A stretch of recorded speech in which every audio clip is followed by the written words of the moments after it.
That's right. That's right. You're hearing it correctly. You are back at the Unified CXM Experience. The dulcet tones of Mr. Jimi Hendrix. Thank you, Jimmy. Okay, well, as always, I am your host, Grad Conn, CXO or Chief Experience Officer at Sprinklr. Really proud to be here. It's a New York Stock Exchange listed company, ticker symbol CXM. And I couldn't be more pleased than to have today's show to talk about one of my favorite brands, which is Apple. Now, everyone talks about Apple. I'm going to talk about it in a slightly different way. And a caveat, as many of you know, I spent a dozen years at Microsoft, and I'm also a huge fan of Microsoft. And I am actually on a Surface laptop right now. It's a beautiful machine, gorgeous piece of machinery. I'm just in love with my Surface devices. But I also have an iPhone, and I have a pair of AirPods, and I have AirPods Max, and I have Apple TVs and many other various Apple devices in my life. So I'm a Apple, Microsoft household and see the advantages of both of them. Now, my background with the Apple brand actually goes back quite a few years. My very first personal computer at home, I'd left, or I was about to leave Procter & Gamble to go out on my own and become a web entrepreneur. And so I bought my first machine, which was an LC 475. And the big discussion and the big argument was whether I got the 80 megabyte hard drive or the 160 megabyte hard drive. Or it might have been the 90 megabyte hard drive and the 180 megabyte hard drive. I think it might have been that. Anyway, you get the idea. And so big argument, big discussion. There's several $1,000s at stake. It was a big financial decision. And I thought, man, will I ever really need 180 megabytes of storage? It seems like so much. But I went for it. And I was pretty glad I did because I used it up pretty quickly. Brought that machine home, hooked it up to a Hayes 14.4 modem, and I was in business. And actually, even to this day, that modem is always on my desk. I've long lost the power cord for it, so it's a dead modem, but it serves as my coffee cup holder, and it's a good reminder of the beginnings of my tech career, sitting alone in the basement with a Mac and a modem and sort of wading my way through the universe. It was a very productive time in my life, and I did a lot of really cool things, but then I accidentally discovered a game called Castle Wolfenstein, or as they would say in Young Frankenstein, Wolfenstein. And February 1995, that's just a lost month. That month just gone. I killed a lot of Nazis that month, but that's all I did. I finally uninstalled Castle Wolfenstein from my machine and moved on and continued to build my life. Thank God. Anyway, so it was a great time in my life, and I was very much into Apple. And then at that point, I was founding an agency. It grew and grew and grew and grew, and eventually turned into OpenCola and many other tech adventures. But the agency got to be pretty large, and I was eventually buying a lot of Macs. Then Steve Jobs returned, and there was a moment in time where I was on, it was all called OS 9, if you remember, and 9 point whatever we were on, and it was a bit of a garbagey OS.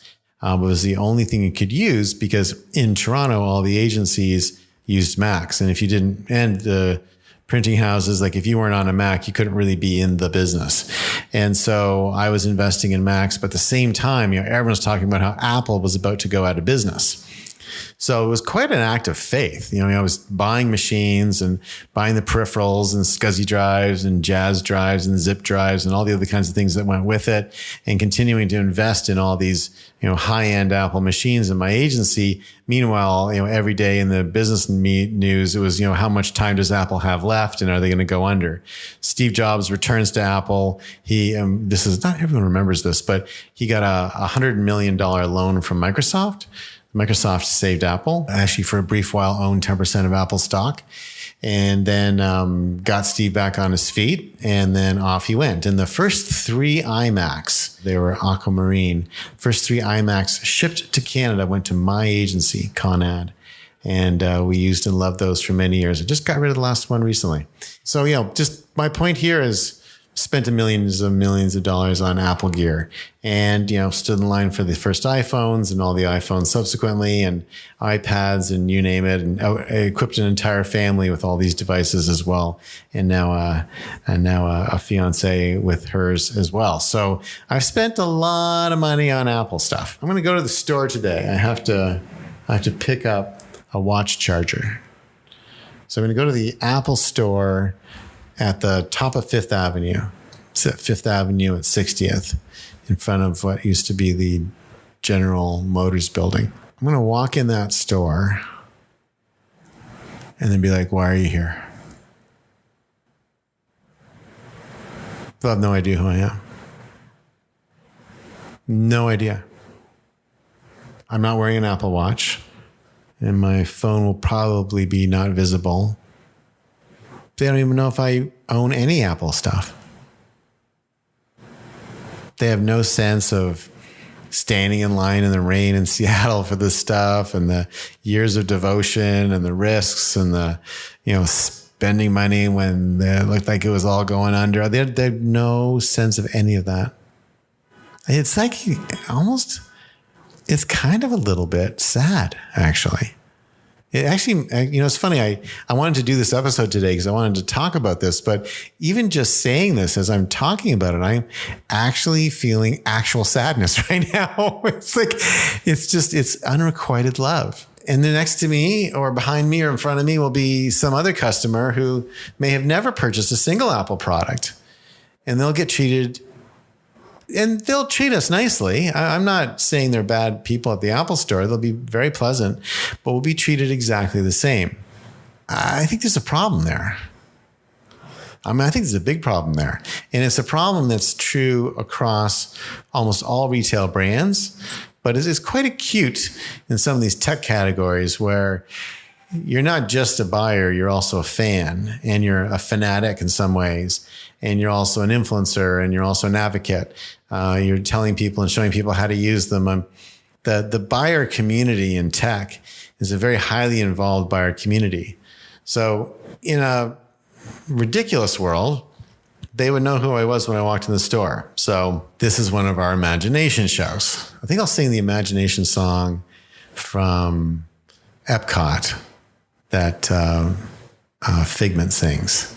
Imagination.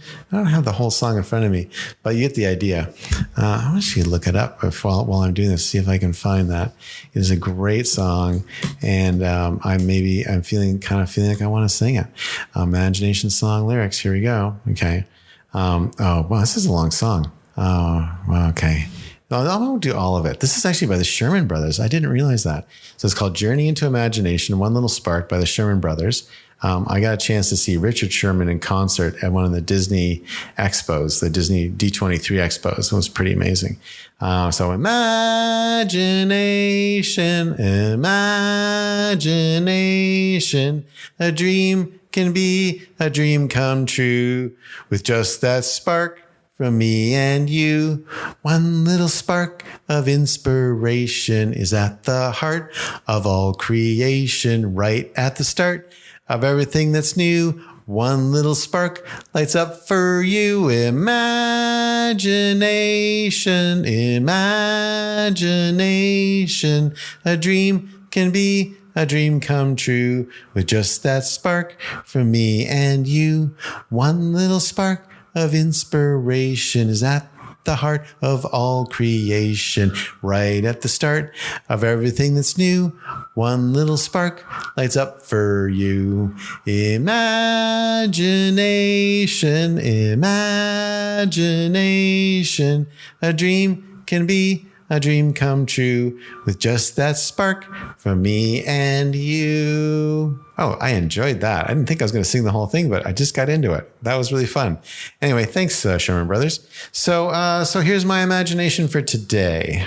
So wouldn't it be cool if I walked up to the head of the line at the Apple store and they said, "Do you have your Apple Card?" I said, yes, I do. And I take my Apple Card out and I scan it, and they can instantly see how much I have purchased from Apple over the years. And they say, you're a VIP Plus customer, Mr. Khan. Come here to our VIP Plus customer line. Thank you very much. What are we here for? I'm here for a wireless phone charger. Great. Here's our wireless phone charger VIP special. This is only available to our VIP Plus members, and it comes in 2 colors, red and hot pink. And you plus when you buy this charger, you also get $50 off the next version of the watch, which we'll be announcing in a couple months. Wow, that sounds fantastic. Is there anything else you like, Mr. Khan? Well, I love a free Apple TV. Well, actually, we are offering a special on Apple TVs right now. They're $100 off. We're also offering $50 off the AirPods Max. I don't know if you've had a chance to watch Apple TV, the new one, with AirPods Max at the same time, but it's a mind-blowing experience. Well, it's interesting. I don't know if I want to buy that right now, but let me take a look at it. Well, let me show you what. So you see where I'm going with this? This would be so easy for Apple to execute. It'd be ridiculously easy. Why doesn't Apple have a loyalty program? Why doesn't every retailer have a loyalty program?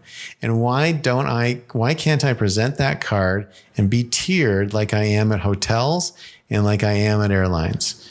And why can't I get a special line and special products and special gear based on that? Why not? That is customer experience.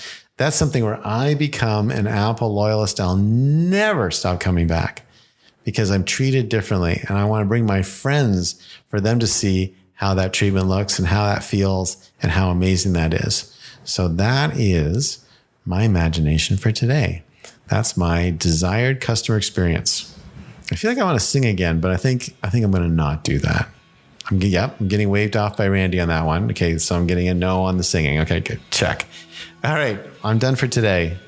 And for the Unified CXM experience, I am Grad Conn, CXO at Sprinklr, and I will see you next time.